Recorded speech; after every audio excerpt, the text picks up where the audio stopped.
Good evening. I'd like to call the Board of Education meeting for Wednesday, February 10th, 2016 to order. May we have a roll call, please? Mrs. Klein. Mr. Lewis. Here. Mrs. Larson. Here. Mr. Alexandrovich. Here. Mrs. Witkowski. Here. Mr. Nielsen. Here. Mrs. Evans. Here. And I am here. Thank you. And the meeting has been properly posted. And please rise and join us for the Pledge of Allegiance. I pledge allegiance to the flag of the United States of America and to the republic for which it stands, one nation, under God, indivisible, with liberty and justice for all. Thank you. Item 3 on the agenda is community comment. Would anyone like to make a comment? Hearing none. Item 4 is approval of the agenda. Do I hear a motion to approve the agenda? So moved. Motion by Mr. Nielsen. Is there a second? Second. Second by Mrs. Witkowski. Any discussion? Hearing none, all those in favor say aye. Aye. Opposed? Abstention? Motion carries. Are there any school board announcements? I have one. All right. The girls' cheer team went to nationals this weekend, and I think there were 38 teams that were in their division, and they ended up getting past the semifinals that they couldn't last year and got to the finals and took 6th in the nation, so that was pretty cool. Yeah, they were Pretty excited about that. Now, I don't know if you saw them on the news, TMJ came to the airport when they came back, and so Lance did us right. He had us on the news at 10 o'clock on that Sunday, too, so it was fun. It was a great time. All right. Anything else? I'd like to announce that we have the Wisconsin Guidance Counselor of the Year among us tonight. I just saw it on the school website a day or two ago. Mrs. Catherine Reed is here. Yeah, we do. How about a round of Congratulations. Thank you. Any other announcements? All right. School board calendar, we have a regular board meeting Wednesday, February 24th, 2016 here at the ECC at 6 o'clock p.m. and a regular board meeting Wednesday, March 9th, 2016 here at the ECC at 6 o'clock p.m. Next we have liaison reports, unless the board would like to move the counselor report up. Do we expect a long discussion on the, That might not be a bad idea. is there any objection to moving the counselor report up? All right, why don't we move item 8A, K-12 counseling program update. Sounds good. Welcome Catherine up. We're really thrilled tonight to have the entire school counselor team here. As you know, within the last year, the state of Wisconsin, the Department of Public Instruction has put some new requirements in around academic and career planning that every district will have in place in 6th through 12th grade beginning in the 17-18 school year. And as this team started that work and started to look at how they were going to incorporate those components into the curriculum they're delivering, they decided it was time really to look at the entire program. And so this year they're in the midst of a full K-12 school counselor program review. They began that work back in August, and we've been working on it monthly really up since then. And it's been a phenomenal team to work with throughout this year, extremely positive, productive, really creative thinkers in terms of the paradigm and shifts around what a school counselor's role really is. And so we're really excited to have them here tonight to share an update with you. Their work's certainly not done. They'll continue to work through that review process. And when they complete that work, we'll bring them back and they'll be able to provide you some further updates around where they're at. I will say that to this point, they've been incorporating a lot of the things that they've been shifting in terms of this year, and they've gotten really positive reviews from parents and students and staff at all levels in terms of the work they're doing. So I'm really excited to have them here tonight, and I would turn it over to Catherine to give you an update. Thank you. Can you hear me?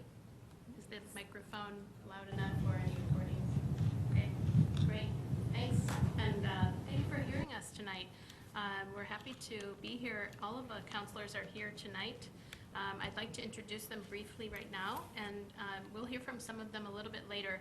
I'm going to provide most of the presentation, but this was a collaborative effort from all of us. So I'll introduce them by level. From the elementary schools, we have Beth Hemmer here. From the middle school, both Mindy Greco and Bernadette Van Lith are here, and my colleagues at the high school, Diane Gilroy, Keith Decker, and Mindy Willard. So our purpose tonight is really to provide you some information, as Ms. Cohen was saying, about how we're changing to meet the needs of students in a new era for school counseling. We have had a solid program over the years that we've been very proud of, but with every program you have to bring on the new and help to guide students toward their futures in a new era. So that's our purpose tonight, is to show you how we are trying to work to create a model school counseling program in our district.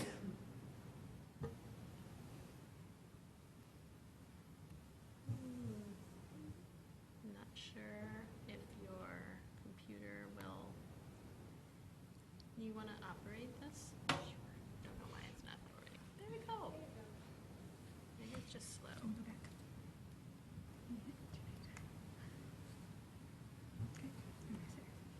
Now mine will not forward.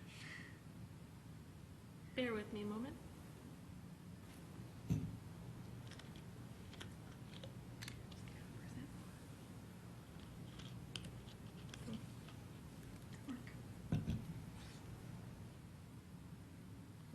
Thanks. Okay, so last week was National School Counseling Week. American School Counseling Association hosts a week of celebration of school counseling and promotion of the work that we do. The theme this year was Recipe for Success. That's the theme of the presentation tonight. And we're going to help you understand what the recipe for us as counselors is for us to create that model program. The recipe in Franklin includes school counselors who work with all students. And they work together with teachers, administrators, parents, the community, to build positive capacities for learning in students. That's kindergarten through 12th grade. And the result is to prepare students to be college and career ready by the time they graduate from high school. So counseling has to adapt. It's a new era for counseling as well as for education. This is a one-room schoolhouse. My grandmother taught in a one-room schoolhouse, actually several, in rural southwest Wisconsin. And I learned a lot from her about education and the value of education. She was a person who grew up in a I would say in a poor family, and she was the first in her family to go to college. You know, she rode a horse to go to high school and lived with another family in order to attend college. And she experienced education in the middle of the 20th century in a rural district, in several rural districts. And in that situation, she was the sole educator in the room. She was responsible for helping students with their learning, with their discipline, sometimes even their basic needs. You know, planning was not a major part of her work as a teacher. She taught students through 8th grade, and there was, you know, the plan was to complete 8th grade. And some students might attend high school, and college was really a rarity at that time. So, you know, schools served the local communities and the needs of the local communities at that time. That hasn't changed so much in some areas, certainly rural schools. In her districts, farming, light manufacturing were the opportunities that students had. And, you know, 2 generations later, we have had tremendous change. And the needs of our district and students are vastly different. And this really mirrors the changes in school counseling as well. So historically for school counseling, you know, in the past, the goals of school counseling were to help students graduate from high school, complete requirements. Some students went to work, some went to college. Those who needed help preparing for college were the ones who sought the help and received it. And the focus was on guidance of students, preparing them for the roles available in the community. And some, you know, in some cases, it was thought of as a role where teachers went to retire. But now we have a community that's much more complex, and it's defined by technology and the needs of a global economy. And, you know, we have to respond to that with a different kind of program that help students to learn the competencies that they need, transferable skills that they can use in a vastly different economy where jobs currently may not exist that they might have in 10 or 15 years. That requires us to deliver an intentional program, something that promotes learning for all students, and that's a big part of what we do, is try to help every student be successful.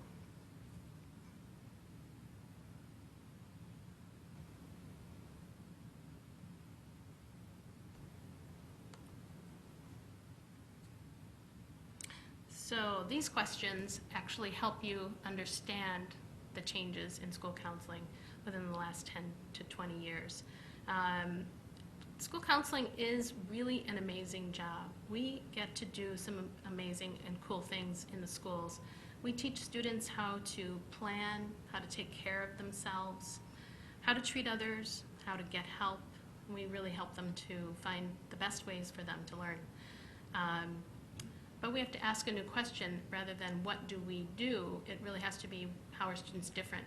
What are the outcomes that school counseling programs provide? And that's our work this year, is learning how to do that by reviewing our program and developing a model program. By doing that, we're going to be able to demonstrate the impact of our program on students. So these are some snapshots of counselors in action and some of our students. Part of what we're doing is helping students to discover who they are, help them set goals, and help them reach those goals. We're very proud of the work that we have done in the past and really excited to build on that. These pictures really demonstrate that school counselors in Franklin are really an integral part of the school. As Mr. Cohn mentioned, we're all really committed to continuous improvement. We're committed to looking at what we do and making it better. So what's our recipe for success? Upon completing our review and planning for full implementation of programs like academic and career planning by 2017-18, I know that the board and administrators are aware of that state and district initiative. We are aligning our program to a national model of standards for students kindergarten through 12th grade. This is a comprehensive program for all students, and it covers 3 domains: academic, personal social, and career planning. And so the focus this year has been on delivering that universal instruction for all students in those areas, and especially in academic and career planning and safe schools and the bullying prevention aspect of safe schools. That's basically what we are working on currently.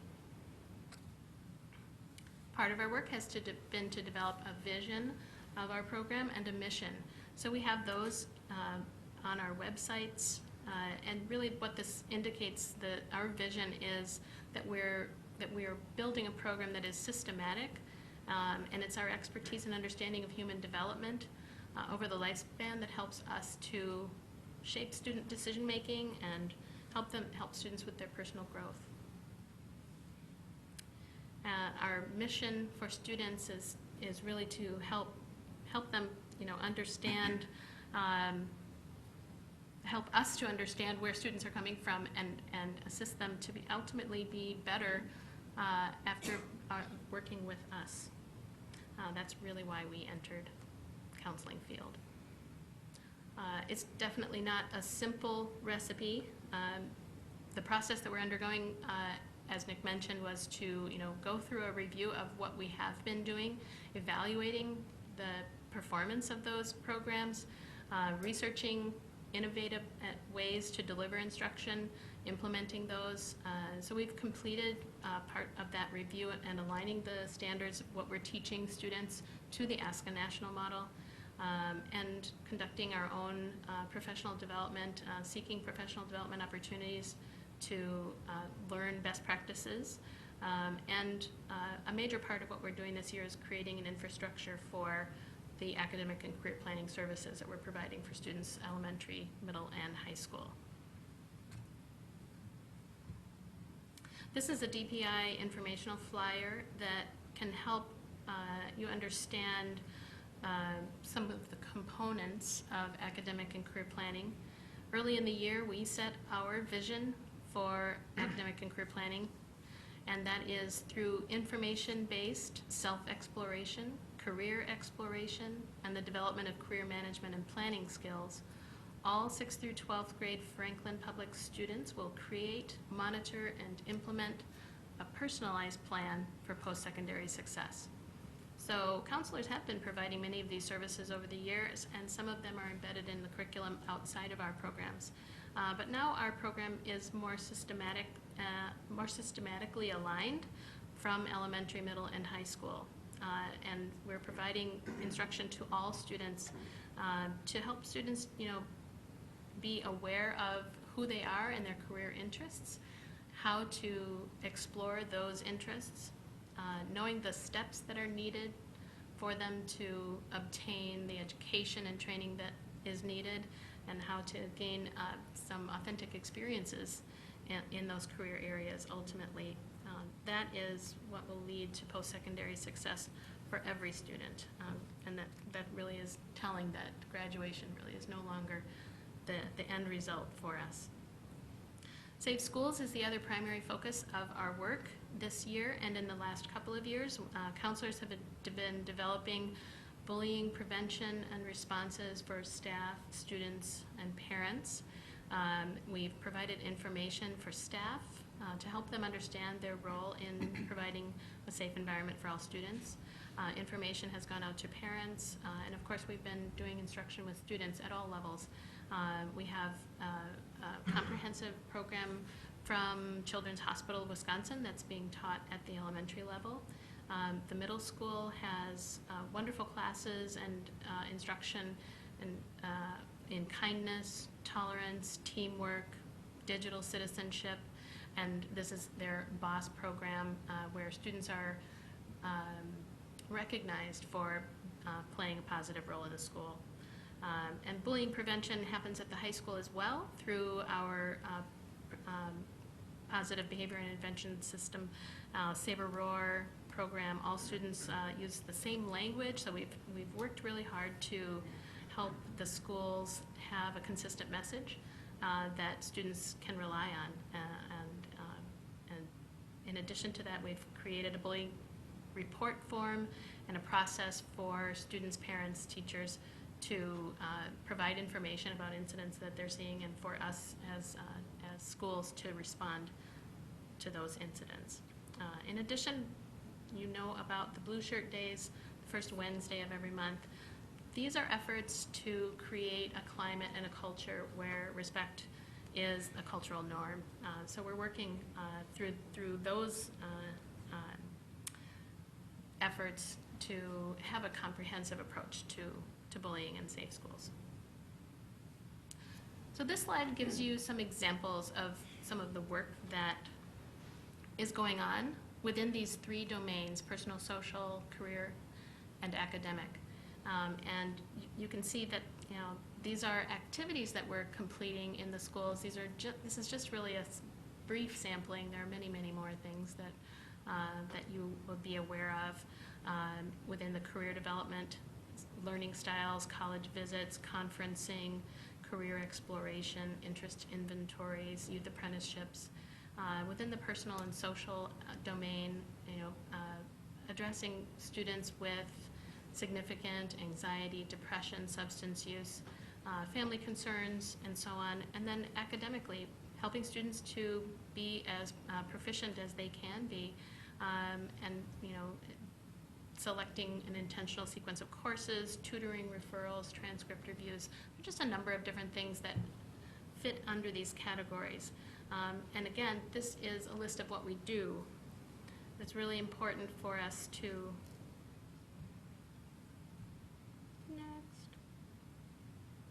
there we go. It's important for us to help students achieve at a high level. This diagram demonstrates how our activities and our teaching with students should lead to achievement. The box on the left is a list of the competencies, the actual skills we're looking for students to learn using time management skills, should lead to achievement-related data such as completion of work or attendance, having the right materials in your classroom. And that in turn should lead to higher performance on assessments and eventually to, college and career success. This is how we are using data to help us understand if our programs are appropriate and if they're meeting the needs of students. And here are some examples of some data that we have that we can share with you tonight. Within the career and post-secondary area, academic and career planning beginning in the elementary schools, 663 fifth and sixth grade students, 63 lessons in all, received instruction on identifying individual academic and personal strengths, conducting informational learning styles inventories, understanding how those are connected to careers. And as a result of 100% of those students completed a learner resume that can be shared with parents and staff. And Beth Hemmer is going to talk about that in a little bit and show you the tool that we used to do that. Within the personal and social domain, students at the middle school were taught responsible online decision-making. This is an area that they may not have much awareness of, and certainly there is a lot of need for students to understand. So they received instruction and practice managing their digital footprint. 96% of those students were able to report back an increase of their knowledge and skills. And at the high school, this is an example of an intervention based on data that we have about students in 11th grade who scored in the close to college readiness on the ACT Aspire in 10th grade. So we have a selection of students that were not quite in the college readiness area, and we worked with them and offered a workshop hosted by counselors to teach them strategies and help them understand that they can make improvements in their ACT scores. We're not necessarily teaching them math strategies, but we're teaching them other strategies that can be useful for them. And students identified 2 or more strategies that they intended to use, and we hope that that has an impact on their ability to manage the testing environment and be prepared for that. So we have some individual examples of some successes that we'd like to share with you. And I'm going to have Keith Decker and Diane Gilroy and Beth Hemmer speak about those examples. So, hi everyone. Lots of great data, but we wanted to share some anecdotal things as well that we're really proud of. We'll start with one really exciting thing for me. I had a student this year who applied to Harvard, got in, and is going to be attending in the fall, which is really exciting in and of itself. But one thing that was really neat is, as you read his essays, he talked about how he was kind of a unique student growing up. His interests were very different than a lot of the other kids, which didn't make him very popular with the other students, but he cited the fact that he received lots of support from the folks in his educational world all throughout the time that he was in Franklin Public Schools. And I said he mentioned that specifically in his essays, which says a lot about the folks that we've hired in our district. So we're very proud of that. The other thing that we did this year that was unique is we included student speakers on our sophomore parent night. We had 3 students who had chosen 3 very different career paths, and they shared their stories with not only the students but the parents as well. So what they did is they talked about the courses that they had taken throughout high school, and they talked about the reasons why. So they explored their development right in front of the parents and in front of the kids in terms of how their decisions changed from freshman year to senior year, and how the career development courses and things that we've done with them have impacted them. And again, Mr. Cohen mentioned, we received lots of positive feedback from that night, and most of that feedback was specific to those students and saying how impressed our parents were with those students as how detailed they were able to talk about those experiences. So we found that to be really valuable as well. And then the last thing we wanted to share is we just finished up registering our current freshmen. And our current freshmen are the first group that we've had go through that, where 100% of the students have completed a 5-year plan. And as we were talking about their sophomore year courses, oftentimes sometimes what we'll do is we'll say, well, those are good courses for sophomore year, but we want you to be considering, course X, Y, and Z for junior and senior year. And I can't tell you how many of those students said, you know what, I already have those courses on my 5-year plan for my junior year and senior year. So we're really getting the students to understand that course selection and career development isn't just a one-day thing or a one-day lesson, but it is a process. So we're really excited that that's really starting to take hold.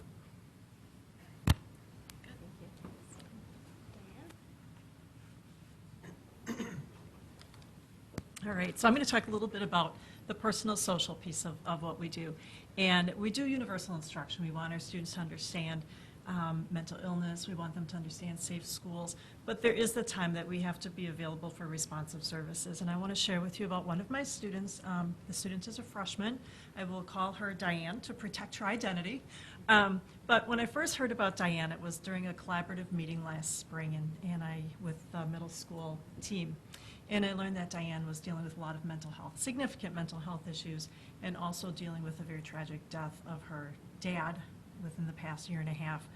I learned that Diane needed a safe place to be and just always someone to listen to. So in fall, I met with Diane and her mom, and we came up with a plan, and I got to know her a little bit better, find out what she needed, and communicated that with the teachers. Well, Diane did meet with me a fair amount during that time, but always went back to class, In fall, Diane was very suicidal and was hospitalized for about a week and a half, and came back to school, worked with Diane quite a bit, made sure that she transitioned back, communicated with her teachers, communicated with her providers, her healthcare providers, and made sure the transition was as best as it could be, knowing that eventually she would need more intensive treatment as soon as that spot opened up. So all along, it was communicating with the teachers who were wonderful when they knew. Diane was very sensitive, obviously, about the tragic death. Her teachers were great when they were able to understand how she felt and understand during an English class if they were reading a story about this, that they would make sure that Diane knew ahead of time and could make the decision where she wanted to be. Diane did have a very rough semester, but earned all 4 credits. Working with the teachers, working closely with her mom, she was able to earn all 4 of her credits and finally was able to get into partial day treatment. We've been able to work with her schedule, communicate with the providers. Teachers have been wonderful, and hopefully now she will be able to get the help she needs, the help that she deserves, and be back and continue to move forward. She does want to be well. She wants to be healthy, and that's pretty neat to see, even though she's got a long road ahead of her. So.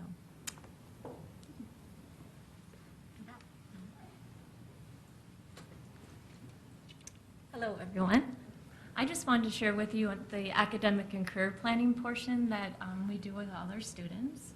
And I am going to pull up the tool that we use. Hopefully just that. So we use a tool called Google Classroom. I'm not sure if you are familiar with it, but each one of us here use Google Classroom. Every one of us has a Google Classroom for every, what do I want to say, every class, every graduating class, whether it's 5th grade, 6th grade, 7th grade, 8th grade, all the way through high school. So this is my Google Classroom for 5th grade. And what we do with our Google Classroom is we can put in here assignments for our students, we can put in announcements, activities, and I just wanted to share this with you. So what we do is we have our students join our Google Classroom, and we share with them, for example, up at the top, all the school counselors are up at the top there. And kind of the fascinating thing for me, when I have my 5th graders, and we do start in 5th grade at the elementary school. I know the Wisconsin law is for all 6th through 12th graders, but in Franklin we felt that it would be important to start in 5th grade to get them talking about who they are and what their interests and their strengths are. So it's just fun when the students see, and I know it's kind of cut off at the top, but it says class of 2023. I asked the kids what they think that 2023, what it stands for, and a lot of them look at me like, I don't know. And there might be one or two that says, is that our graduating class from high school? And I say, yes, it is. And they're like, what? And they're like fascinating. And then they count how many years that's going to be, and they just get so excited. And then I do the same for 6th grade, and everyone here, does the same for their classroom. So all of my assignments are in here for the 5th grade. And I'm just going to quickly, if we have time, do I go up or down? Two. You want to click right on the getting to know myself? I just wanted to show them just very quickly. Every student then works on a learner resume. So in 5th grade, we're talking about who they are. And we talk about their personal strengths, their personal challenges, what are they proud of, their interests, their strengths in school. And I connect that to why is that important, their interests and their strengths, why is that important for a future career. And then we talk about their accomplishments and things they value and important, and what are they involved in, what kind of extracurriculars are they involved in. And we do some sharing also. So this is just a 5th grade. And things stay in this Google Classroom so that when we get into 6th grade, we can look back at this. And it will all stay with them as they move up through the year. So when they get into high school, they can look back at it and see if things have stayed the same or changed. And so the kids really have enjoyed what we've done in 5th and 6th grade. So just wanted to share that. Thank you.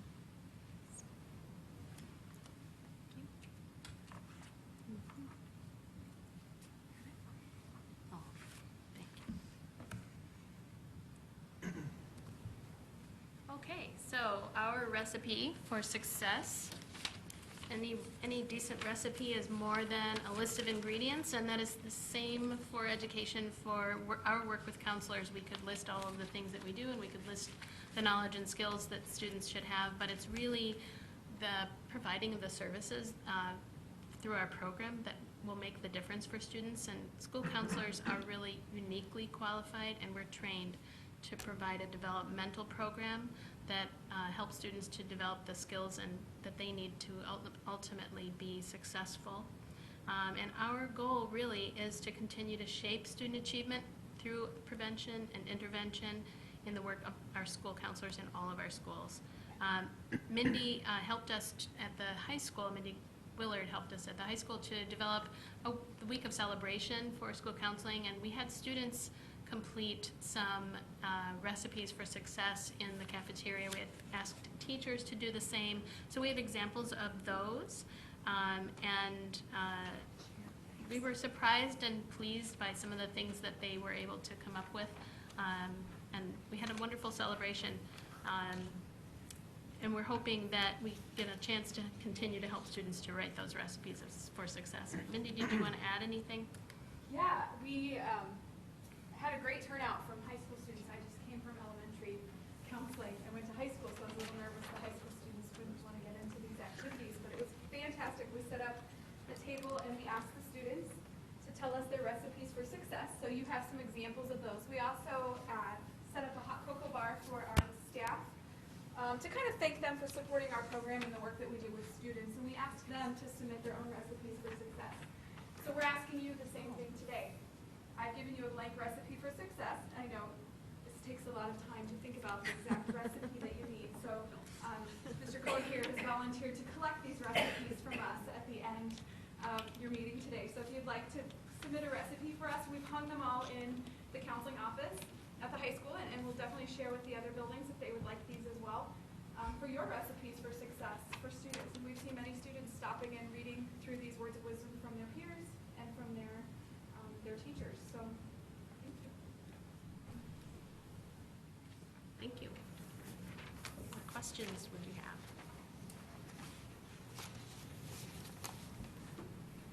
Well, I see that your program has really, I think, evolved from, let's say, 20 years ago to where a line of students would just come in and get direction from you. And I'm wondering, do you partner a lot with teachers at all? Do you ever have, how often do you do that? So that's something that we're looking forward to doing more of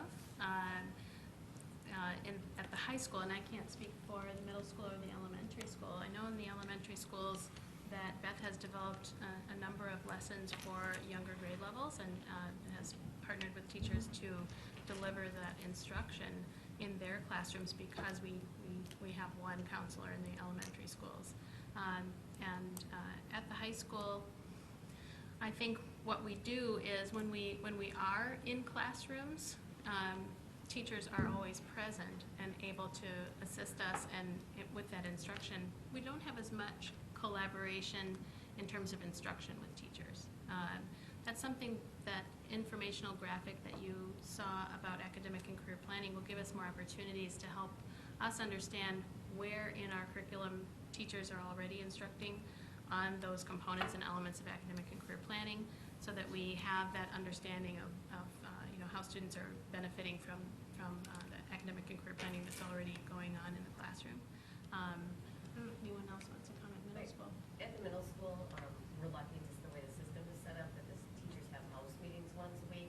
So they sit around and they're talking about specific students. We're able to attend those and talk to them about students they have concerns with and then help make them a plan for success. So the system's set up really nice for us there to be able to be more involved.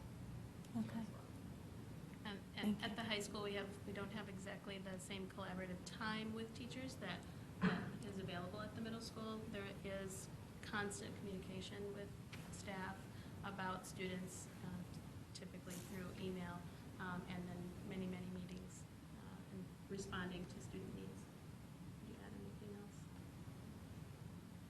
We've done a lot of collaborating with the inroads teachers, in particular with a lot of the professionalism components to that. So we've done some conferring with students at the inroads level, and I know. So one of us is constantly meeting with those teachers to just kind of help shape and refine what they're doing and how that impacts academic and career planning and what we can do together to kind of support the students and support that program. Okay, thank you. How do you interact with special education students? I know you talk about universal teaching, but yet you have a strong focus on kids that have issues and problems, but yet, Sure. how does that work? Well, I think the goals for students are the same, and that is to reach their success and to help students to define that success. And at the high school, we do work with all of our students. So if we're instructing about planning for the future, we're instructing in all classrooms, and special education students are certainly integrated in all of those classrooms. And then when we have a classroom of students who have additional special education needs and learn differently, we adjust our instruction so that those students have the ability to reach those same goals, but we deliver that instruction differently. And we're in communication with case managers for students to help them understand, to help us understand those students, and to help them to make those plans. And certainly some of the students have personal and social needs as well, just as the regular education students do. So we're available to all of those students. Thank you. You brought up kind of increasing the one-on-one personalization of support and guidance. Obviously, all of you have limited time and can't meet with each student in equal or proportionate amount of time. What kind of initiatives or ideas are you kind of creatively coming up with, reaching out? I know the Google idea is a fantastic idea, but what other ways are we trying to reach out and create that relationship? So in the junior year, we meet with 100% of our juniors in an individual planning conference, along with their parents or guardians. Parents or guardians are invited, and this year, I think we're almost at 100% at this point. Those are planning conferences that are individualized. They're, it's designed to help us understand the student needs and help the parents know what the students' plans are and help them understand the steps to take to reach those goals after high school. And it's a transitional time for them. Senior year is a very important part of their process for college college applications or career planning after high school. So that's a really big aspect of our individual time with students. We also, at the high school, meet with every student during our registration process. Every student comes in and meets with us. We review their course selections, talk to them about their career plans, look back at semester 1, how they're doing in school, talk about their grade point average. So it's brief, but it's very personal for the student. So that's the message really from the high school, what we've been doing. Part of what Mindy mentioned about inroads was to establish a greater opportunity for us to work with those students through individual conferences with them about their goals and about the skills that they're learning and their plans for the future. So I'll let my colleagues talk about any other opportunities for individualizing. Yeah, and working For with academic and individual career students. planning at the middle school, we have a Core Plus time. And every student has a Core Plus, so we're able to kind of do universal instruction during that time, and then they join the Google Classroom. In 7th, we do that in 8th grade. And we were trying that when you talked about special ed students. It was definitely something I learned this year as we were teaching that maybe that group was too big, so then we would do the universal instruction and then meet again to follow up on some of that. In 7th grade, we were able to go in during the business classes and teach collaboratively with our business teacher to make sure that those students reach it. So we do it a little different from 7th and 8th grade. Because in 8th grade, not everybody has to take that course, and we want to make sure we hit all students. And then on the personal level, one thing that we've done is with our youth risk behavior survey, we had noticed we weren't as happy with their sense of belonging or connectedness. It was 85%, but we want all students to be connected. So one thing we do is we keep track of on a Google Doc to make sure that we personally have, whether it's putting posters up or whatever it's doing, that every student is asked to help us with something to just get that sense of belonging. So we found that, I personally found that you tend to go to the same students who are volunteering and volunteering. It was nice to be able to reach students who maybe are shy or not necessarily feeling as connected. I think that individual piece kind of goes to show how we use data a lot. So I think when you think old school counseling, we're hanging out in our office waiting for kids to come to us who have a problem or something like that. But now we use data to seek out those students. So we can keep track of the students who, when we do universal instruction, who did not complete their 4-year plan, or they look like they were struggling, we can go through that and pull those students. We're pulling test scores, we're pulling attendance data, office referral data, and we're finding those students rather than waiting for them to come to us. We're going to them and we're working with them individually or through small groups, and they're all getting the same universal instruction from us. So that's where that data piece really comes in handy and helps us to find those kids. With the exception of students in crisis, as Mrs. Gilroy spoke about, how much time do you spend with parents compared to students? Do you, I'm sure it's different grade levels, have more parents called. Start at a different level, come up to the high school. For parents, I guess it kind of depends. Depends on the day or the week. I'm really, for myself, for the elementary, I know there's 5 elementary schools, but I'm housed at 2 of the larger schools. So I have Robinwood and Pleasantview. I don't know a percentage. I mean, parents will call for questions or, I don't know. Even though I travel and teach at all the buildings, I have those 2 home schools. I was just wondering if it takes up a large portion of your day or just minute. No, I guess honestly, it doesn't take up a large portion. I spend most of my time running small groups and individual, and then a lot of time in the classroom. I guess this time of year, if I could add, it's really busy because of a lot of parent contact because of registration schedules. Parents questioning that. With our sophomores at the high school, we do the sophomore parent night, so we can try and address some of that in a large group, and then certainly there's follow-up. But registration always brings out, and especially the 8th graders, they'll contact the middle school counselors first, then they'll contact us.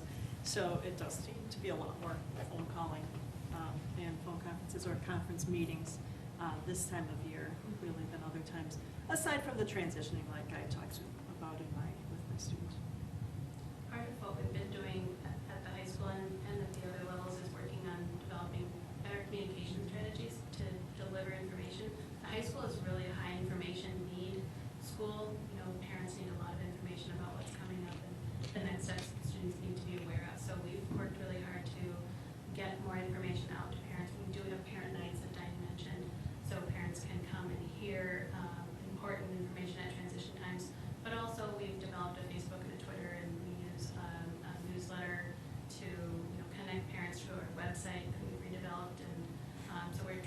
post the information for parents, so they have that. And then certainly we reach out to parents and they reach back to us when there are, needs or specific needs or they have questions. And there's a lot of emailing going on as well. So it's fairly significant. I saw your Facebook, so that's a great touch. Yeah. We have been meeting. We have a younger counselor now. She got us in that. They're here. Any other questions? Thank you so much for coming. Great presentation.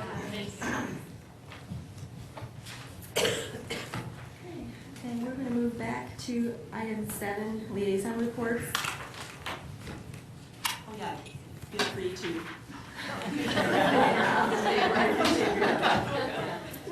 We'll move back to liaison reports, item 7, personnel and policy. Mrs. Witkowski. Well, we heard a lot about, safe schoolwork in terms of anti-bullying and anti-harassment and all those kinds of things. So I guess it's a good segue. And we have 3 policies that we wanted to adopt, and that involves eliminating some and combining some. And the first one we'll like to take up is 5010, which is student non-discrimination, anti-harassment, and anti-bullying policy, which does involve eliminating the non-discrimination policy, the previous one, which is number 001, and also the 5020 student anti-harassment, anti-bullying. So with that, I don't believe there's a lot of changes in the actual policy as it is in combining the other 2. So anybody do we need to make a motion first? Do you want to ask questions? We can ask questions first. So we're on 5010, the revised policy, correct? Correct. Which is really about students and non-discrimination, anti-harassment, and anti-bullying. That's mine. Sorry.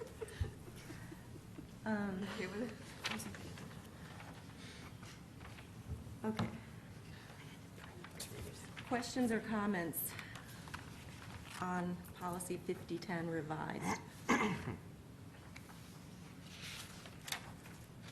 Dr. Miller, do you have any comments to start off before we look into the weeds on 5010 at all? Pardon me, could you say that again? Do you have any questions or comments or anything to say on 5010 before we dive into the weeds? So, yeah, it was, a bit of a challenge to kind of look at all of these policies and combine them. With regard to this policy, just looking at the rules, what you'll see happen there is the removal of specific categories was removed. It was, again, advised by our legal counsel to word it in such a manner in which we talk about protected characteristic instead of trying to list all of those categories. Also, number 2 on the administrative rules pertains to being an equal employment opportunity employer. So because we have a new policy, that would be taken out. On the next page, you'll see number 7 was taken out because we do have a gifts policy, so it really wasn't necessary to have that in this policy as well. There may be a couple more changes that need to be made in these rules.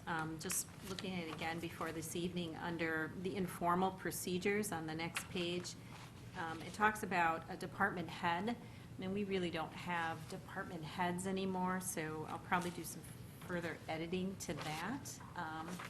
And then on the following page, where it says formal discrimination complaint procedure, step 1, I would change designee to Director of Human Resources to be consistent with all of our policies.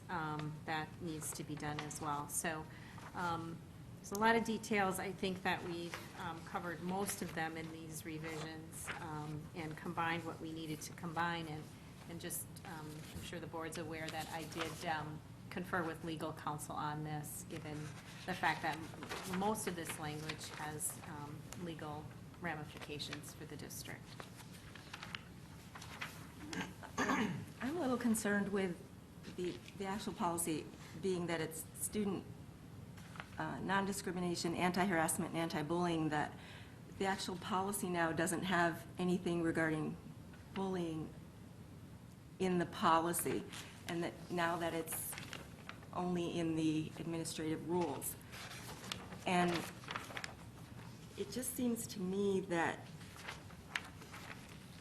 the administrative rules should actually should begin on page 3, where under complaint procedure.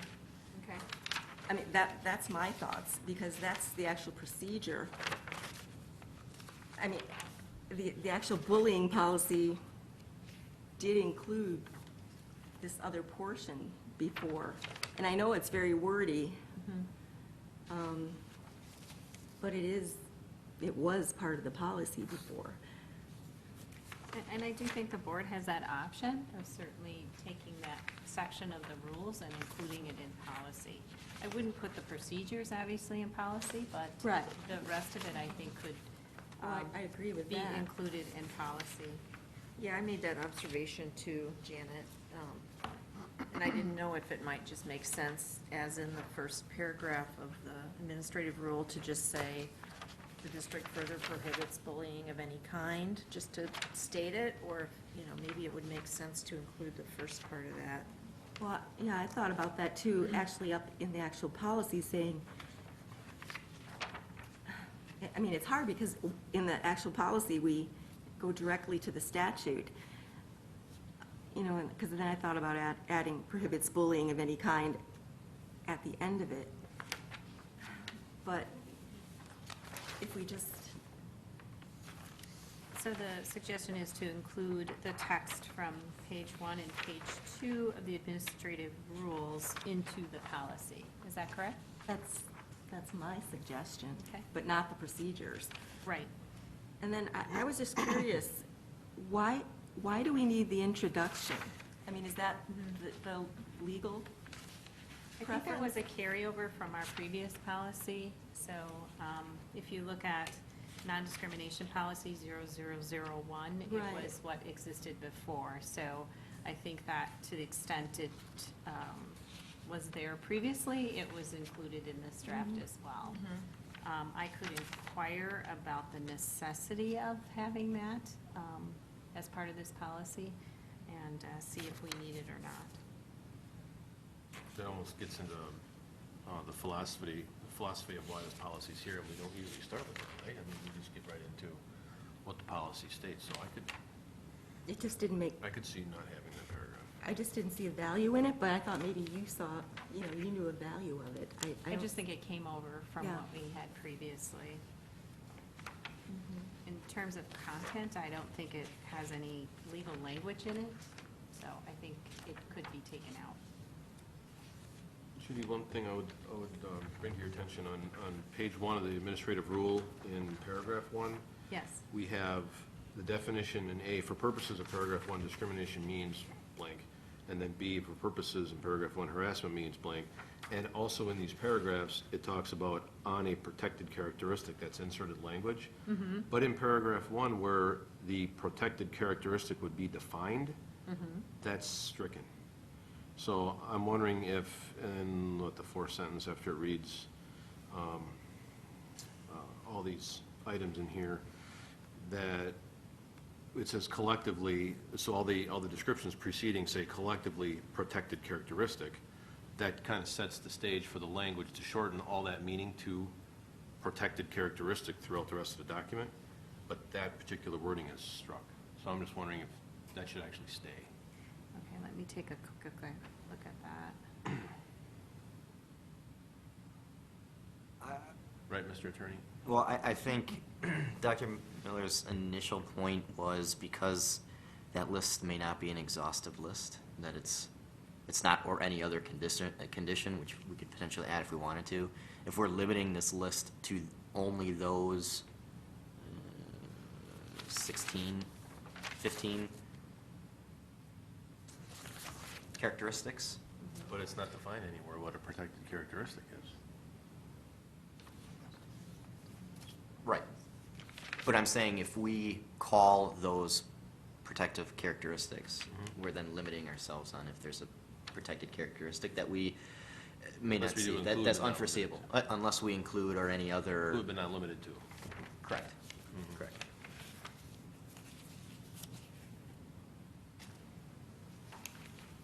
But are these protected characteristics all listed here because they're identified in statute specifically? Some of them, Some of them?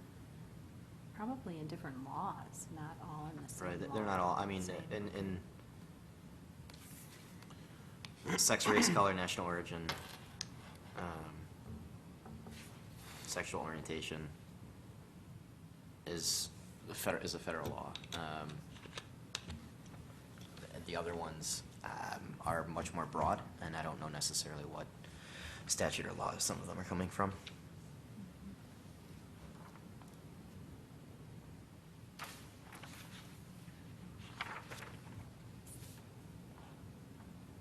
So it's something you think you needed to look into, or do you think that's something I should stay?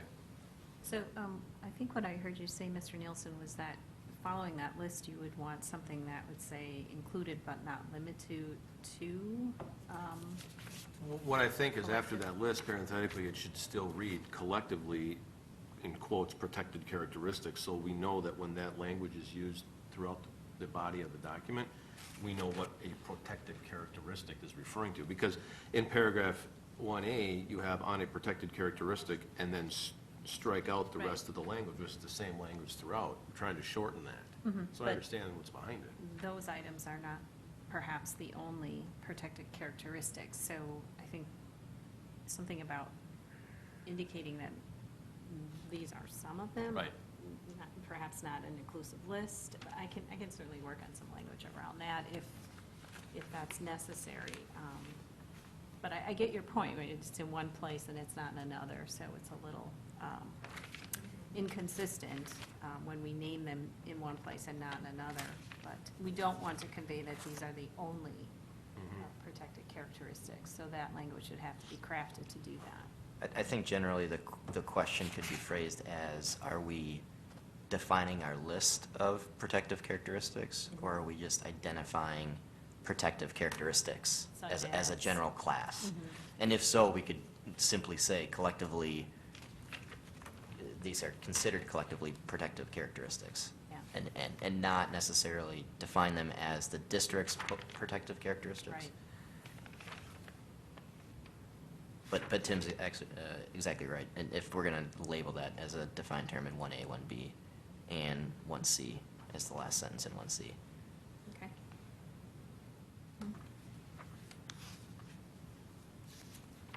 I had a comment on the policy itself.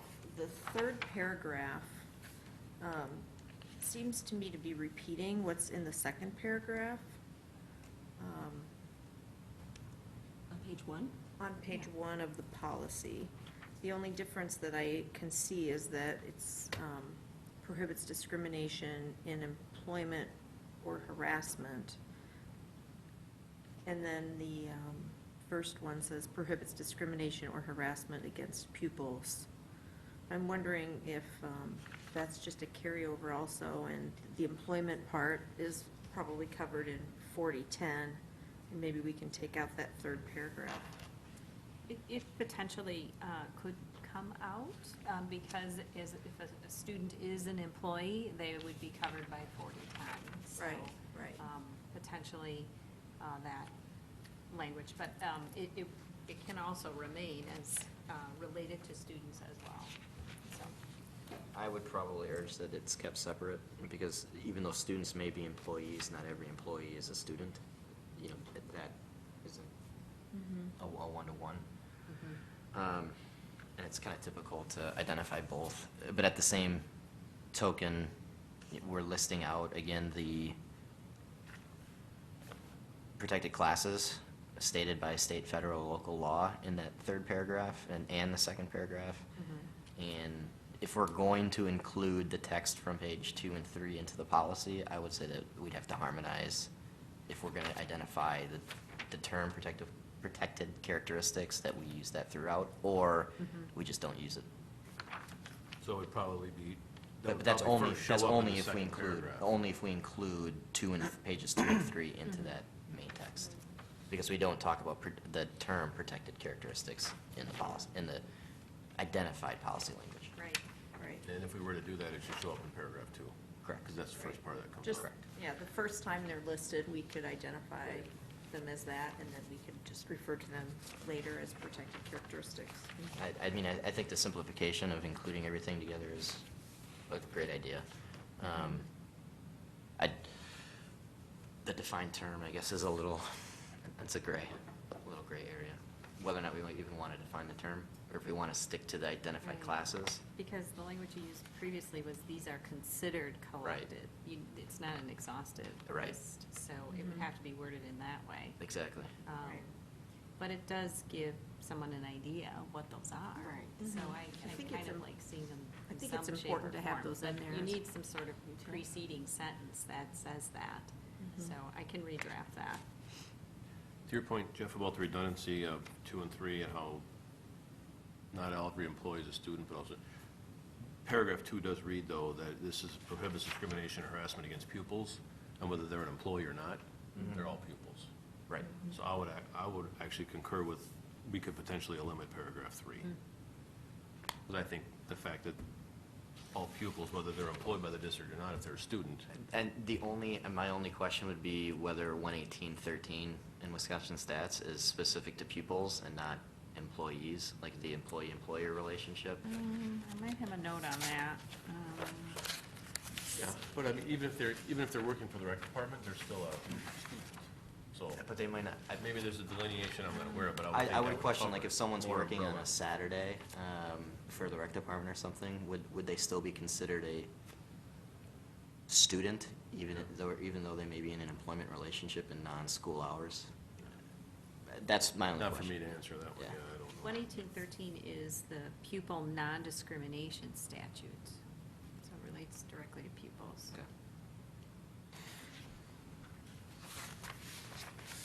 Okay, got that.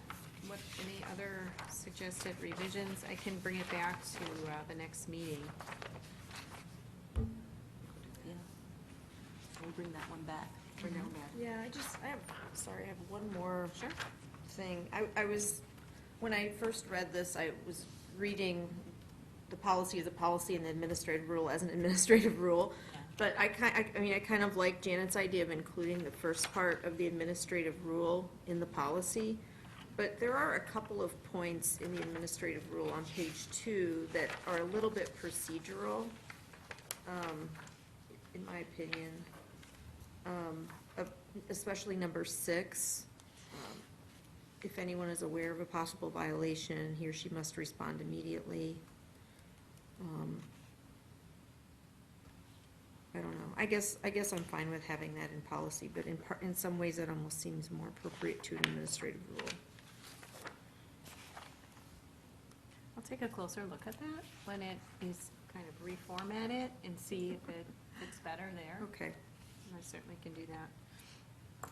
You know, the only concern that we might want to think about, including pages 2 and 3 that I'm just thinking of now, is if we state the policy blanket on its face, like a traditional anti-discrimination policy, that we shall not discriminate on race, sex, national origin, color, et cetera. We're stating our policy that that's our policy, that we shall not discriminate. The other stuff, the other sections of the administrative rule as proposed on pages 2 and 3 and 4, not only does page 4 get into procedure, but pages 2 and 3 get into specific either definitional purposes or further explanations of the purpose of paragraph 1, or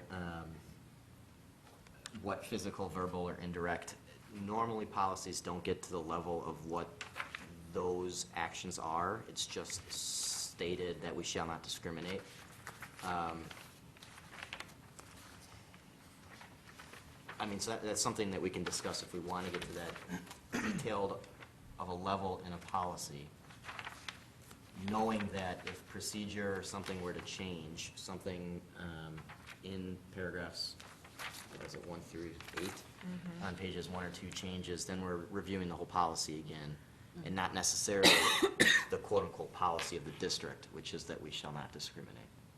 But before you make that determination, I just want you to think ahead to the next policy we're going to, which know. is totally that, what you're talking about, so. I mean, these are unusual policies, because I think they have to be black and white. So our citizens, our students, so, parents, so they know exactly what we're talking about. And we have parents call about this all the time, about bullying and harassment. So I think it's good for them to know exactly what we mean. They'll always be paired together, so, it'll be posted as a policy with the rules, so, the content will always be there. And I think it's just a matter of what would we update if the definitions, for example, changed of bullying, at some point. We just have to make sure we go back to the policy and change the definition. So.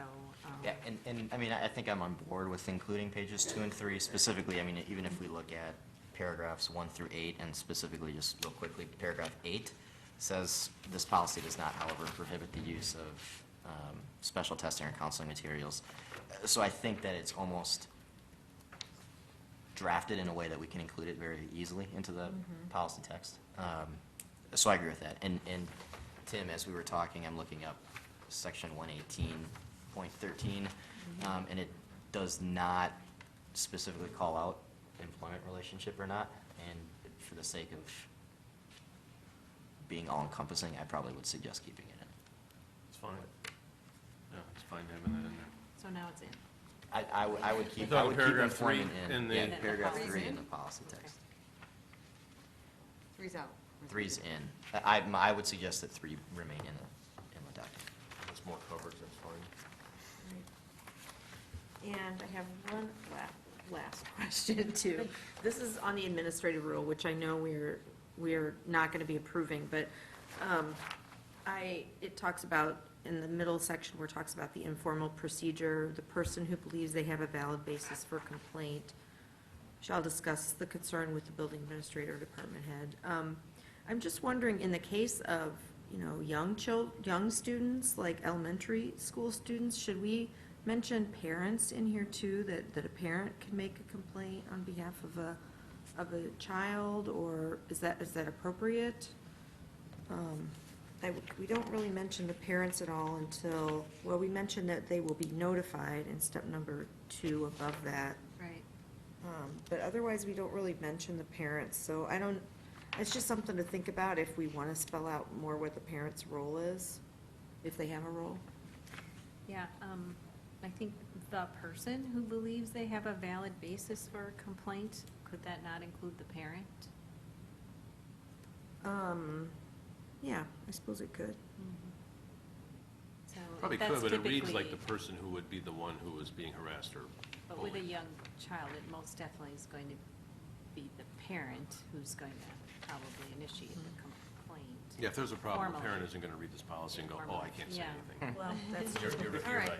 You're I right. can live with I it think then. they would, It's just something I thought about when I was reading it. Okay. right. Oh, well, you could clarify that, So right? what's that? You could clarify that, the person or, You could do person, comma, parent, and or legal guardian if you really want. But I think person encompasses. That's up to you, Dr. Miller. Editorial. I can redraft, and bring it back. I'll make sure you have it in advance of the meeting, so you can let me know if something else might need to be changed or revised, but I think that's a good start. There are a lot of things coming together into one policy, so. If I may, one last point, and this will also relate to the next policies we're going to get to. When we're all done with this, if you can make sure that the language in all the policies are going to be similar, because these obviously came from different areas, cut and paste, and take from here, take from there. This one talks about, and you already mentioned department head, you were going to address that, but it Yeah. also references the district administrator, whom we all know as the superintendent, but in this policy, it reads building, that one's building administrator. one other policy reads principal, some read superintendent, some read district administrator, you know what I mean? I do However you wanted think to, that whichever one we wanted to sometimes stick with. it may say superintendent or district administrator, so I can clean that up. So it always says district administrator. Principal would be different than district That'd administrator. be different than district administrator, but that would be the building administrator, right? Right. Right. Oh, and you're saying then it says principal in some places in building I thought I read administrator. principal in a different policy, so we just Okay. want to figure if we're going to call them the building administrator, the principal, the district administrator, the superintendent, just so Right. we're all synonymous. Right. Sometimes we have students, and then sometimes we have pupils, which is an older version of students, so it takes a lot of time to kind of get those all shored up. We could go through all those policies and change pupils to students, that would be a lot of fun. Okay, I will look for that. So there would be no motion, I don't think, tonight. No. No. Because we can't eliminate anything without having a replacement. I think that would be good. Okay, so we'll bring 5010 back at the recommendation of Dr. Miller when it's ready to come back, because we don't have a date at this time. Okay, Mrs. Witkowski? Okay, I think the next one we'll look at is 4010, which that one, there was a little bit of an issue with what was posted on the board docs, and I was just given even more changes to hand out. Right. So this one was late in getting to you. So I'm thinking the same process with this policy, just kind of look it over. We can do a first read on it. I can get some feedback tonight and get some feedback over the next week and do perhaps some redrafts to this one as well. When I received this one back from our legal counsel, she combined 4010 and 4020 and didn't separate policy from administrative rules. So the draft you're getting now, the hard copy draft you're getting now, does separate policy language from administrative rule language. So unfortunately, that wasn't done on the version you received. So again, if you need more time to just kind of review that, the content is the same as the draft you read for this evening, but the text is moved around a bit so that we can have that division. And there were some typos in this as well that had to be cleaned up. So if you want to just take a quick look at it, ask any questions, I'll do some redrafting on this as well.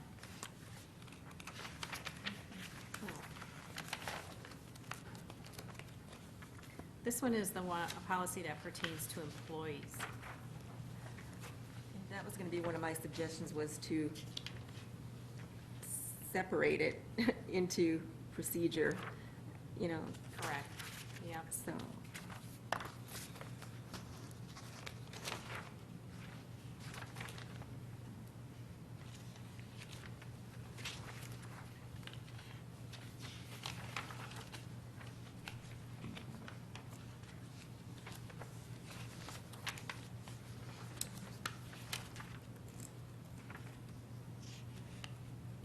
Yeah, just as a point, Dr. Miller, the last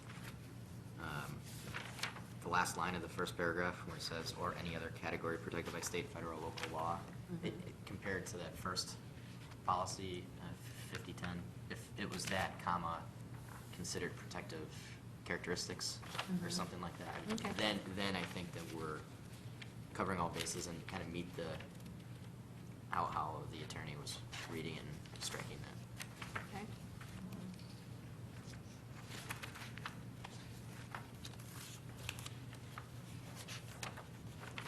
Can we start firing away or not yet? Yeah, if you have suggestions, questions, concerns, yes, please do. Okay, on an administrative rule, because this is the one I was reading before that had so many consistencies that some of them got cleaned up, but like an administrative rule, Yes. it's not numbered page, but I guess paragraph 1, then you get, because on the page that has 1, 2, 3, 4, all the way through 7, Right.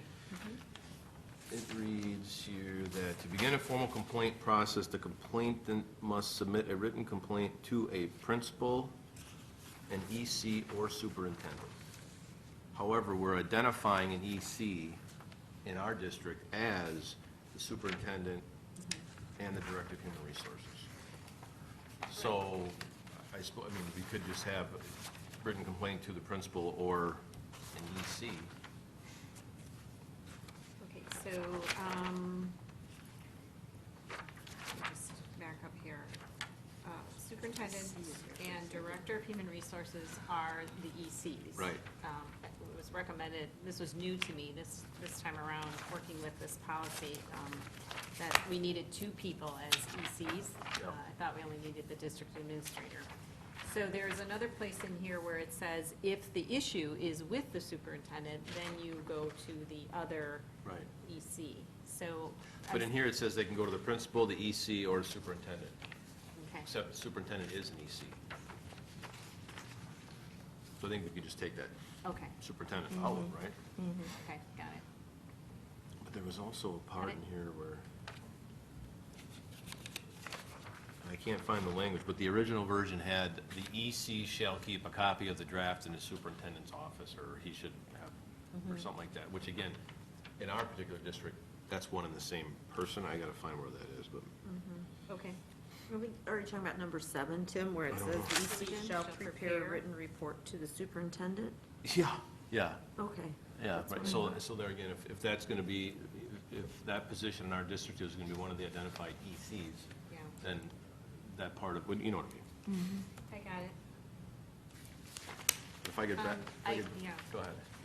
I wonder if in other situations, the superintendent isn't the EC and it's someone else. I think so, I think, Yeah, right, you yeah, have 2 other people in the probably. district who are the ECs, but then, But in our districts, it's always been our superintendent, so now we're getting this collision. But I can clean that up.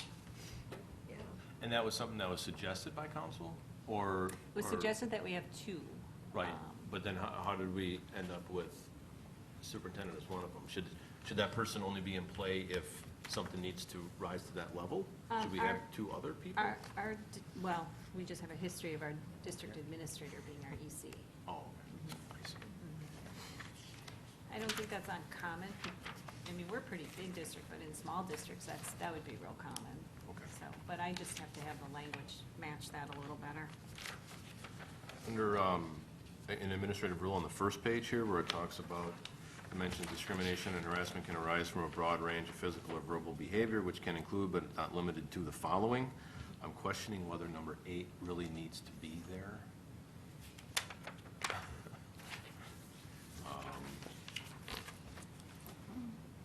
Because that's clearly not an exhaustive list of what we're talking about. Yeah, you're right. So, So, I don't know how to define what those words would be identified as, but I understand your point, referring to an employee with such terms as. I would even I add. don't think you want. I would to add go in number 1, physical, mental, or verbal abuse. Oh, So instead then, of, then just eliminate it? Yeah, I don't think 8 needs to, I don't think we need to identify 8, because that list could be so long. I mean, I didn't. we could have a write field day that. coming Just up so you with know, all kinds of I- slang. I didn't have to write that piece. No, I know. You know, because a lot of these lists are almost, I mean, a lot of these items are almost explicit actions, where, like, number 9 could be violating personal space. Number 10 could be, same thing, you could take out number 10 if you do violating personal space. They're the Whistling same. at a Whistling or different cat employee. calls. I mean, I think we really are turning into getting too much definition. I think examples are good, though, because some of these might not seem obvious to somebody that it's harassment without an example. And, I mean, and the point is that this is still the procedural document, you know, so That's true. we could even, this does say, can arise from a broad range of physical or verbal behavior, which can include, but is not limited to the following examples. It's just something, that's maybe a bit more explicit that these are examples of abuse arising out of these situations. But we don't necessarily have to simplify it too much, knowing that it's the administrative rule and it's supposed to provide guidance, learning opportunity. I guess if you're going to train a new employee, you could say, here's the administrative rule. These are examples of discrimination or harassment. I think most of them work, I mean, with the exception of perhaps like number 8, or, I don't know if we want cat calls in there, but if you read the others, I think that they're important to specify in the work environment. And I guess I would defer to your judgment too, Dr. Miller, if during training or staff in-service days or whatever, if we're going through a training on harassment, is it helpful to go through the handbook and say, hey, for example, your handbook includes examples of harassment? Right. What about posters, inappropriate posters, or, That's good. is that in there? I haven't seen Yeah, it. it's, Yeah, it's in there. yeah. 5? Okay, Yeah. all right. The paragraph below that reads, while there are no time limits for initiating complaints under this policy, individuals should make every effort to file a complaint as soon as possible. Is that anything in the statutes or not? Not that I'm aware of.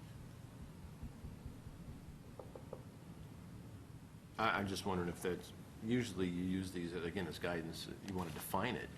You want somebody to come back 7 years later and say, oh, hey, I had one instance many years ago where someone came who didn't work for us, but did, and said they were harassed in the works. And it was several years, and we had to address it. We couldn't say, oh, that was too long ago, but we definitely had to look into it. It's an interesting point, because I don't know if legally if you want to limit it. I don't know about us limiting it. I was wondering if it's limited, the statute of limitations on everything else. Some are defined, some aren't. I didn't know if that was something that Honestly, I don't applies. know. I mean, because I don't know. If, even in some recent cases of patterns of harassment discrimination, they go back 15, 20 years, and there's no limitations based on suppose. those conduct. Just a thought. That's an interesting thought, though.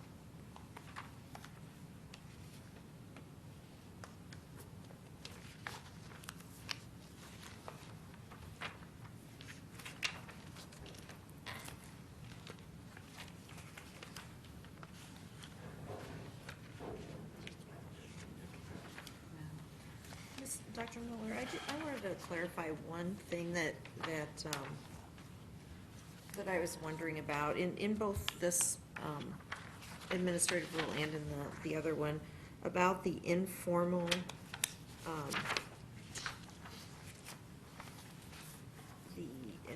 investigation, or, it says, or on an informal basis, it says, upon a complainant's request, the Director of Human Resources will facilitate a meeting between the complainant and the alleged harasser/discriminator. I'm just wanting to make sure that I'm reading it correctly. That's not a requirement in order to resolve it informally, is it? That they have a face-to-face meeting? But that's just an option if the complainant chooses to do that? Right. Okay. There's, an informal process, but to a certain extent, nothing's really informal about this. Right. It's pretty procedural and handled very carefully within And it's complaint. probably still documented, Oh, yeah. the outcomes, okay. Yeah, I'm fine with this one. Again, I'll do the redrafts and send it out in enough time for you to add to it if you'd like, so that it's reflective of what you'd like the most. The only other last one I just found, fourth page, or the second page of the procedure, top of the page, this is at the end of the informal process prior to the formal investigation process, and it just says that you can fill out a complaint form and pick it up to ECC, but it says complaint should be filed with the Director of Human Resources for a formal complaint, and then the next paragraph is formal complaints, and it says submitted to the principal, EC, or superintendent. So the Director of Human Resources is the EC, and I get that. Oh, okay, I understand, yeah. But it could just be the same principal or an EC language is number one.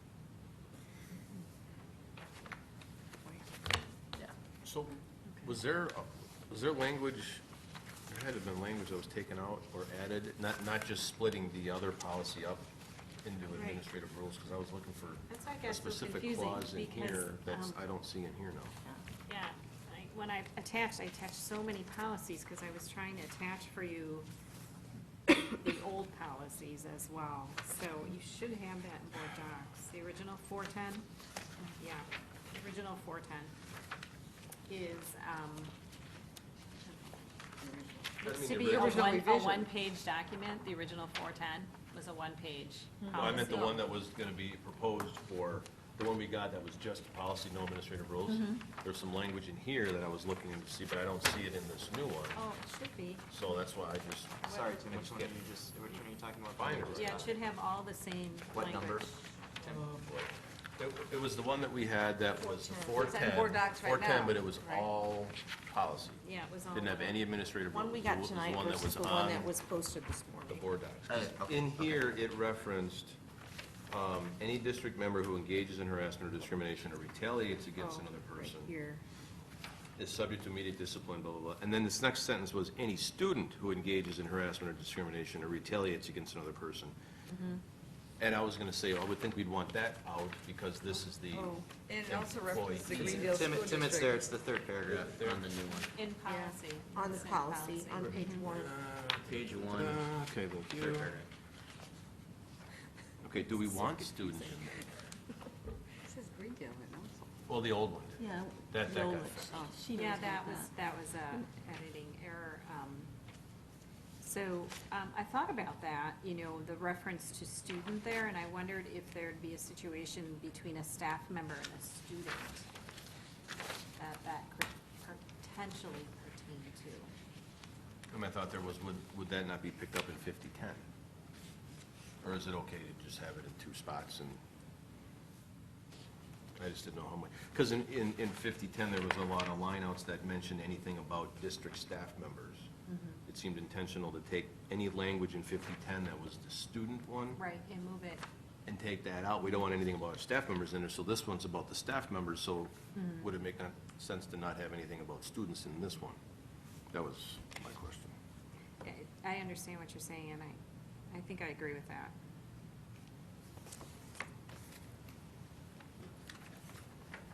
But staff could harass a student where, although. Sorry, Tim, can you restate what you Yeah. were saying? 5010 was student non-discrimination. Right. And in here, there are lineouts that reference district staff members, as if to say we want this document to only reference students. Harassment of This one students. is about district Harassment of staff staff. members. And so would it not make sense to also not have reference then to students? The only in here. issue is 510 is harassment and bullying of students. 410 is anti-discrimination harassment against staff. And that sentence is basically a student who's engaging in harassment Against staff? or against another student. But Well, if a student engages in harassment, that should be in 5010.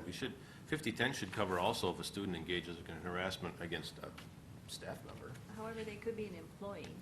This is, And maybe that's why it's in there. And I just bring this up to see if, now that I think about it, you know, students are also employees.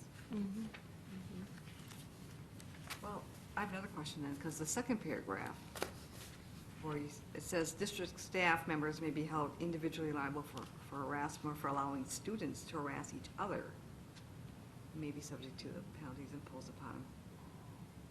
So you got students and staff members combined in that? But this is a Reference. staff member allowing students to do something inappropriate. yeah. You're That holding- basically says you're if holding they're, the if they staff know member about something accountable. going on, they need to report it. Well, I'm not saying it's wrong. I just, when I read that, it didn't seem. I understand what you're saying.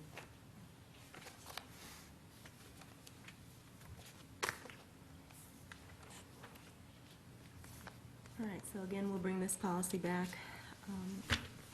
I think, Dr. Miller, you said you're going to have to consult legal. I'll do redrafts. I'll have our attorney who is working with me on this take a look at them as well.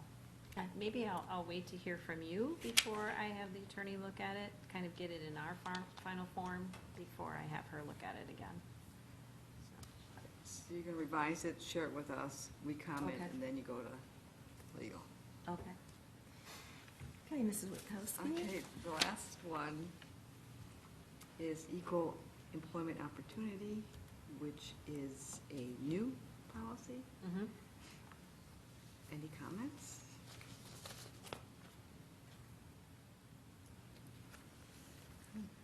think this one's pretty straightforward. It is. And we should be able to adopt this one tonight, right? Mhm. Because it doesn't require that we eliminate any of the others. No, we could still eliminate the other ones too tonight, but. But this is new because we pulled it from the other ones? It was a small piece of the other policy, and it was recommended that we have this. We don't. So it's not prompted by any change in law or anything, it's just this whole rearrangement of our, Correct. of this area. We've had it, but it was somewhat buried, so it was recommended it be its own policy.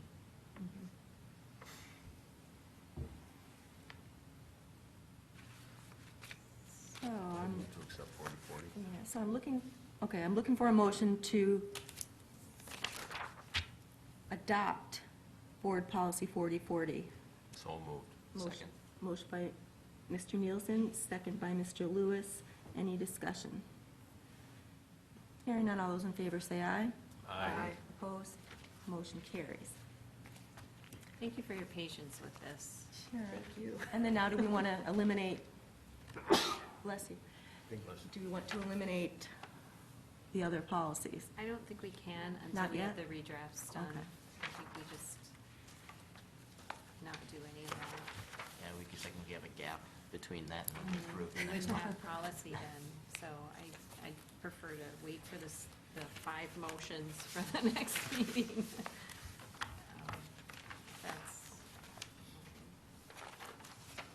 Thank you for your work. yeah, thanks. you're welcome, and those are tricky. Okay, then now we'll move on to item 8B, the State Education Convention recap, and we'll try to move that along here. So, Mr. Nielsen, did you first want to quickly go over a report on the? My half-hour PowerPoint to go over 16 resolutions? No, I'm kidding. Sure, I don't go have ahead. that. Not have that. Yeah, there were 16 I was the delegate this year, hadn't done this before. It was an interesting process. You get your paddle, like you're at an auction. But they also had electronic voting on the keypad, so that was neat. 16 resolutions, and so they come up to the front of the room, and someone from the committee who put this together makes a motion. It gets seconded. What slowed the process down a little bit, enough for people that haven't been there, is that they have microphones in the room. You need to be recognized at the microphone in order to speak.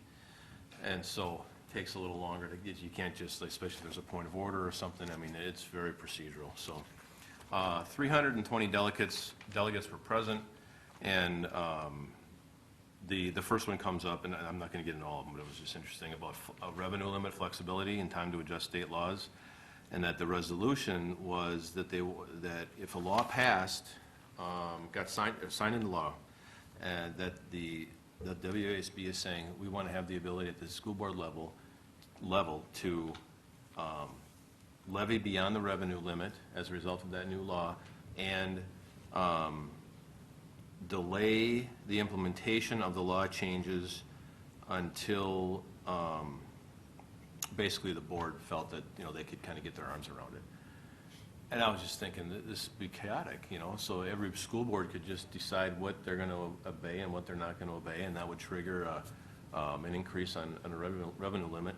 So I figured we were going to have some robust debate, people would be talking about this. No, there was nothing. They stood up and made the motion, and that was my position. And so I went really right out of the gate, here we go. So I had to stand up and say my piece. So that one passed, 320, that one passed 304 to 13. So I was one of the 13. So they all went pretty quick. I'll tell you, the one that took the longest was the one about the mental health that thought would be a slam dunk about supporting the mental health, but there was an amendment that wanted to make it change mental to behavioral, and then someone wanted to amend the amendment to say mental and behavioral. That was about 45 minutes. Oh, my goodness. Watching paint dry on that one. So, but that one passed. But there was some questions about, in all seriousness, the transfer of territory from one district to another. And I wasn't at the meeting that the board discussed this, and I got the email from Janet about the position of the board and that we were not in favor of this resolution. But actually, the way it was written is, where's the 1 and 7%? Right now, the law is written where they want, if you consider to transfer a large territory, they want to change it from a 7% threshold to a 1% threshold. And which, when I read the resolution, it made it sound like that wasn't what we wanted, but when I read the rationale, it read, these changes are intended to deter owners from presenting multiple land parcel detachments in an attempt to circumvent public referendum vote on the transfers. Well, that actually is the position that we wanted. And so instead of not supporting this resolution, we actually wanted to support it. And so I actually talked to Dan Rossmiller on that one. And so by lowering that threshold, it's going to trigger a referendum vote sooner, which will prevent people from being able to pass off parcels of land and move property, you know, for the school district for the threshold of transfer of parcels. So for anybody who was following that, our position was one way, it ended up being another. I wanted to report back that I think that was the right thing to do. And then prevailing wage. What was the vote on that? The vote on that was, that wasn't sure how that one was going to go, but that one was, no, that one passed 276 to 27. So that actually went the way we wanted it to. The last one was prevailing wage, and presented by the Janesville School District, and without getting into the weeds on that one, you know, there was a lot of debate on that back and forth, and you know, there was talk about local control and how these boards wanted to be able to implement this, but really, if you want local control, you should be able to, if you want to issue a contract to someone that's not the lowest bid, and you want to pay more, and if your board's okay with that, there's nothing that says you can't do it. So, but that's what prevailing wage would mean. It would mean that you would prevent people from bidding on projects if they're not basically a union contractor. And that one actually failed, 134 to 167. So that was the tightest one. So prevailing wage did not pass as a resolution, but all the rest of them passed pretty much with flying colors. So if you get a chance to do it, I would say go ahead and sign up for it. It's something I wouldn't mind doing again at some point. It's an interesting process, so.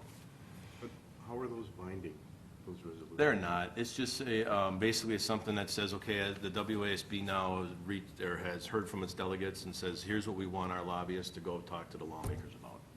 And they can, so they have this behind them saying, well, our delegation supports this, whatever. And then they go and talk to the lawmakers and try and Has get it anybody through. tracked to see how the lawmakers respond to a strong position by the WASB? Or are we spinning wheels here? They're getting traction on some things. I have a book, I think, that they handed out that's got all the resolutions. It's got an update on the 2015 resolutions, what was passed, what didn't pass, what happened this year as a result of that, and I can certainly share that with you. And then there's a book on what all the resolutions have been, I believe, to date. It's a Right, pretty it's thick there. book, because you did that one year. Correct. You were a delegate, too. Oh, okay, so they do track this as a. Oh, yeah, Good. oh, yeah. Keeps Dan employed. It does, yeah. Yeah. And So it was they go to interesting. Madison too, you Yep. know, when- And they don't start over with this big book. They have to, that's one of the criteria. If we already have a position on a certain topic, then they don't take it up. Right.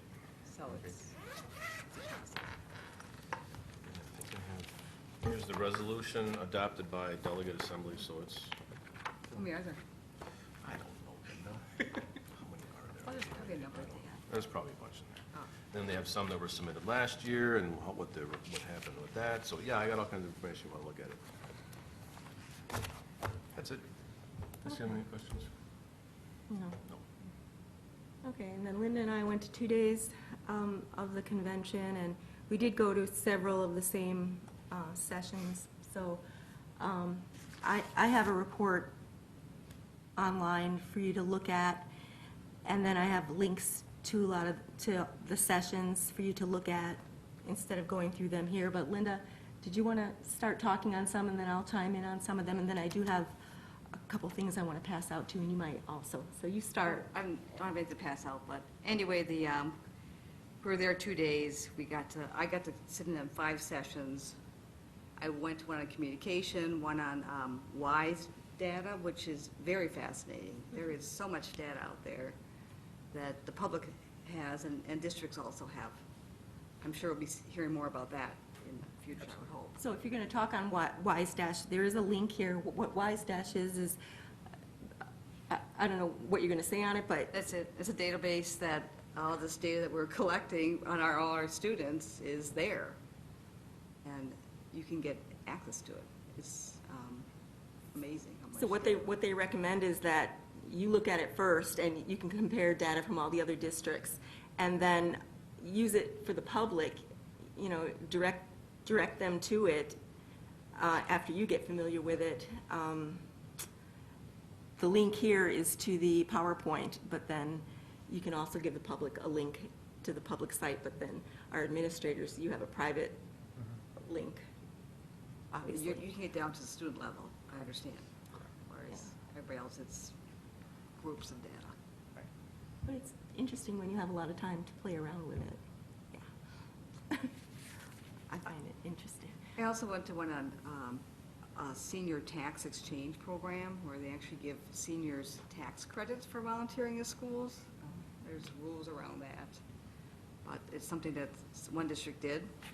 And there was also a session on, they did a research project on whether school boards matter, and they kind of compiled performance of school districts relative to how they practice some of the, what is the standard for school districts. I think, Jen, you have. Yeah, but they go by the key work of school Key works of boards is what they did, and they said if you're following the key work of school boards, which we do have the books ordered and we'll be handing them out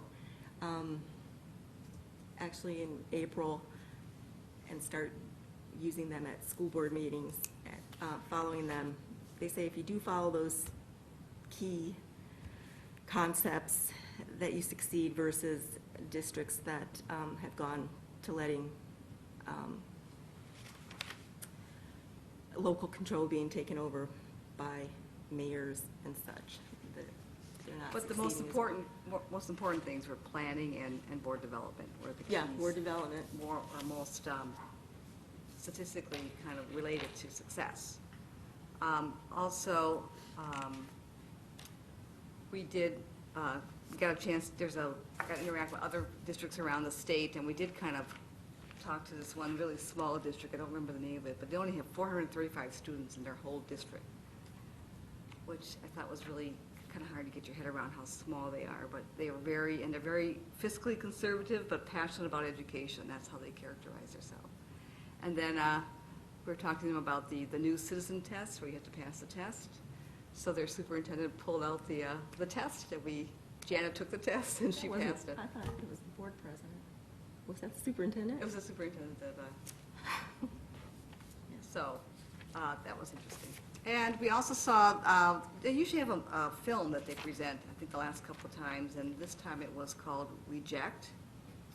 And it's about the impact of how students, if they feel that rejection, how that impacts their behavior through adulthood, I guess. And it kind of followed kids, a group of kids. It was interesting because you got to see kids. You know, usually we're not exposed to kids, but the film was very impactful in terms of remembering that education is about kids. And also, it was based around the rule that you can't say you can't play. So in this small group, that was their rule. You can't exclude anybody. Well, what we're going to do, the link to the trailer is in here, in board docs, Reject Film Trailer. And I talked to Steve, and what he's going to do is, Megan has ordered the film, actually, and we're going to preview it here at a board meeting. It was very reasonable, and it's about, it's anti-bullying and tolerance and acceptance, and we're probably going to ask the counselors to come to watch it at the same time, because they're always looking for new ways, correct, to deal with bullying.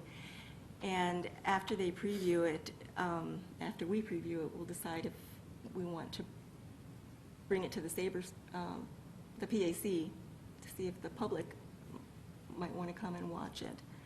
And that'll be a decision we make. But I don't know, Linda, how did you feel about it, the film? I thought it was... I think it's impactful. It is impactful. I mean, you can watch PowerPoints and read books, but a film makes it live. I think, film is very impactful that way. Just watching the trailer, it deals with, well, Chris, were you at the, did you see the film? Were you at the convention? I was at the convention, I did Okay. not see the film.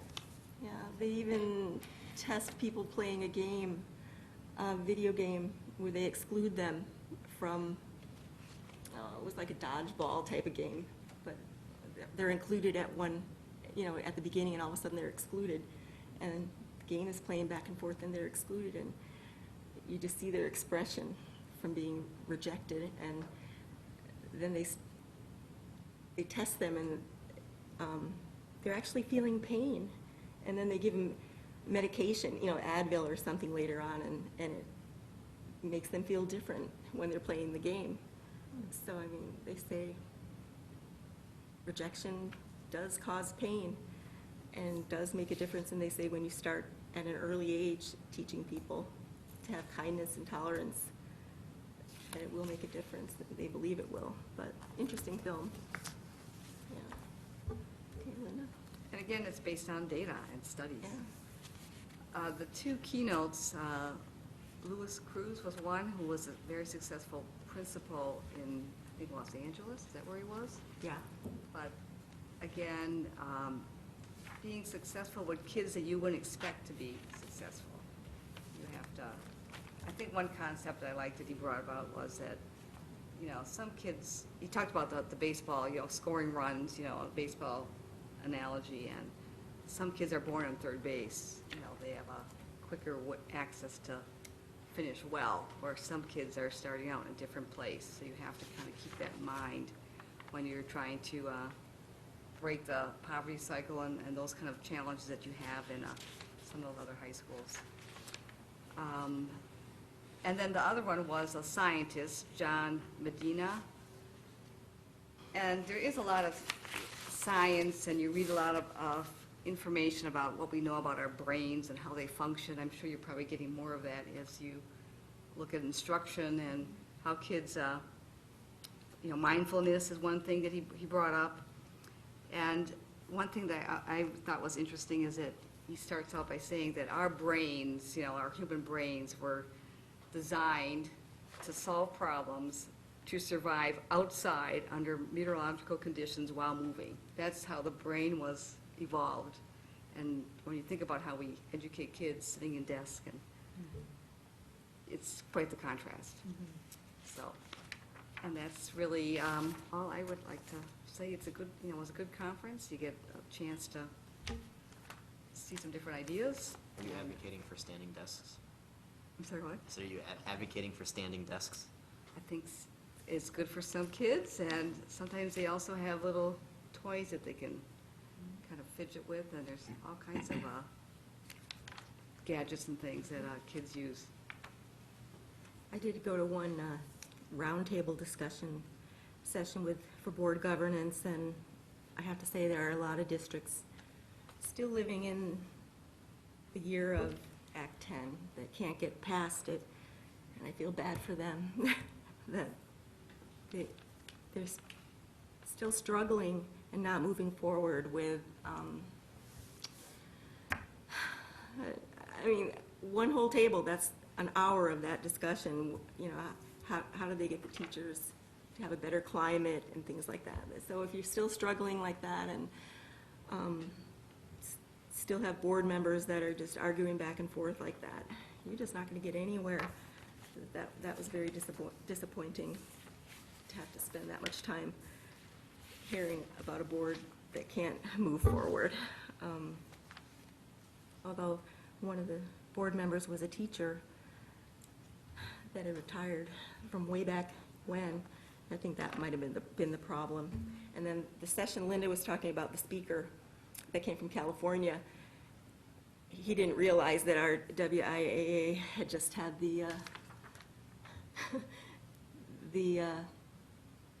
what's that thing that just happened where you can't have chants?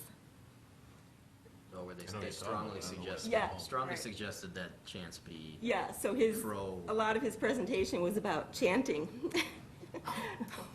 That's true. Yeah, he was going on about how the athletic students chanting badly for the against the academic students, and it's pretty quiet during that time, but that was a large part of his presentation, so,